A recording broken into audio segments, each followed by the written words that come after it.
Cuba se prépare à recevoir pas moins de 7 millions de touristes à partir de 2017. La population cubaine s'élève, en 2015, à moins de 12 millions d'habitants, avec un processus de dénatalité dû aussi bien à la migration qu'au contrôle des naissances.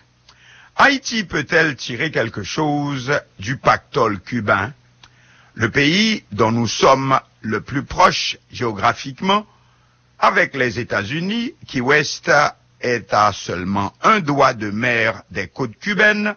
C'est d'ailleurs de ce dernier, les États-Unis, que devrait partir un fort contingent de ces touristes, avec la réconciliation en cours entre ces deux anciens ennemis de la guerre froide, celle-ci ayant pris fin vers 1989 avec la chute du mur de Berlin.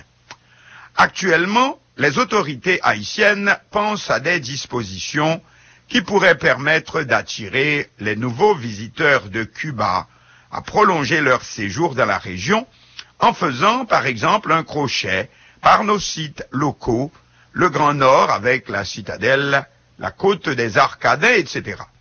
Mais c'est encore loin de la réalité, comparé aussi avec la grande extension déjà prise dans ce domaine par notre voisine, la République dominicaine, celle avec laquelle nous partageons la même île. Non, Haïti devrait sans doute chercher ailleurs. Il y a des opportunités probablement plus intéressantes. Comment Cuba va-t-il nourrir, alimenter, mais au sens propre, en produits alimentaires, ce pas de géant qu'il est en train de faire? Va-t-il faire comme les Bahamas, tout importer des États-Unis, du poisson frais, alors que les Bahamas sont un chapelet d'îles, et jusqu'à l'eau de lessive? C'est à ce niveau que Haïti devrait peut-être penser à une collaboration effective pour participer à la nouvelle expérience cubaine.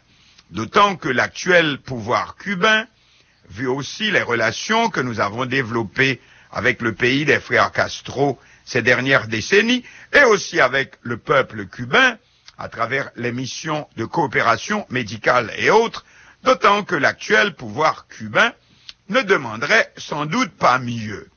Bien entendu, la République dominicaine a des atouts apparemment plus importants, étant donné qu'elle a une bonne avance et une expertise déjà consommée dans ce domaine de l'industrie touristique, près de 70 000 chambres d'hôtel, alors qu'en Haïti, nous en totalisons aujourd'hui environ 9 000.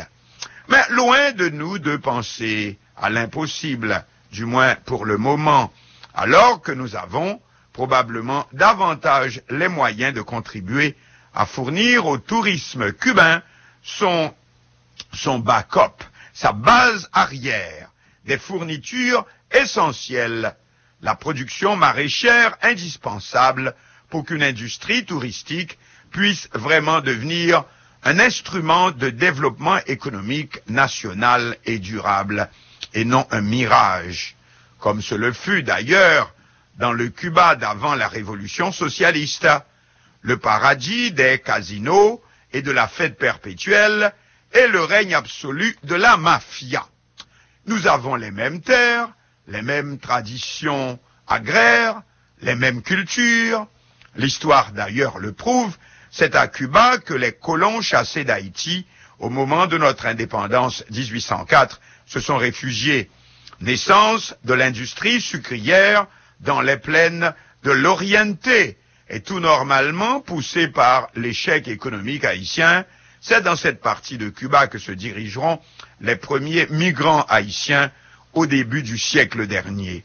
Plus tard, le sucre est aussi ce qui va sauver le Cuba socialiste en le vendant à un tarif plus élevé et stable à l'Union soviétique.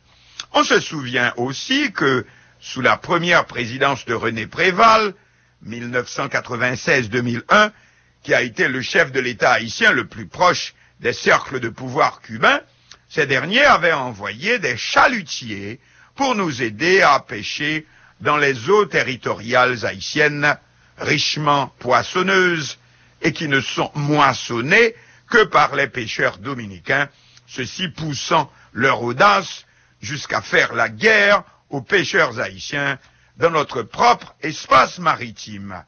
Mais nous ne pouvons pas attendre que Cuba lui-même nous aide dans cette relance de la production agricole que nous envisageons. Il est lui aussi à la recherche d'investissements.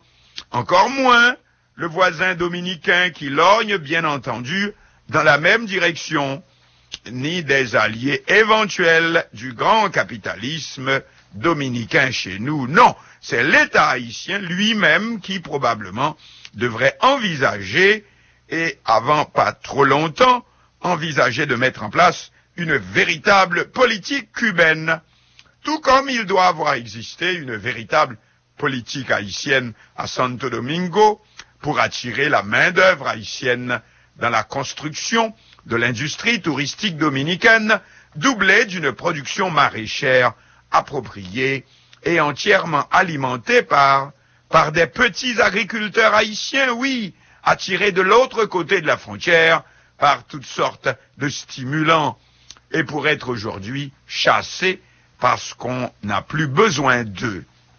Mais ce sont, espérons-nous, ces mêmes compatriotes qui viendraient refaire la même expérience, mais cette fois chez eux, dans leur pays, à destination du miracle touristique cubain qui s'annonce.